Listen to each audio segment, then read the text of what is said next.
आसतु मधुबनर पाखापाखि दर्शनीय स्थान करवा भ्रमण।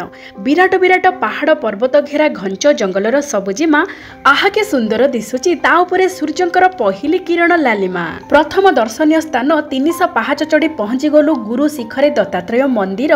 चतुर्पार्श्वर दृश्य आहाकेडे सुंदर। जंगली कोली सांगको पहाड़ी कुल्हड़ चाहा सहर रे काहू मिलिबो एमिति सुआद आहा। पीस पार्क होची तापर दर्शनीय स्थान। नाना जातिर सुबासित पुष्प परिपूर्ण ता सहित शुभुथाय भ्रमर गुंजन। विराट बगीचा सतेकी नंदन वन। तापर दर्शनीय स्थान 4 धाम विशिष्ट पांडव वन। इडली सांबर 2 प्रकार चटनी परोटा दही सहित हेइथिला सुंदर जलखियार बंदोबस्त। पानीय द्रव्य रे माटी हांडी पानी चा कॉफी क्षीर सबु स्वाद रे जबरदस्त। एठी देखंतु शांतिपूर्ण बाबा कुटिया रे घंटा घंटा बाबा करुथिले पत्र पठन। आउ एठी बाबा कमरा रे समस्ते जोग निद्रा रे तल्लीन। हिस्ट्री हॉल पुणी शांति स्तंभ ठारे अनुभव करि परिबे अपार शांति। भ्रमणर प्रथम भागटी एठी करूची इति।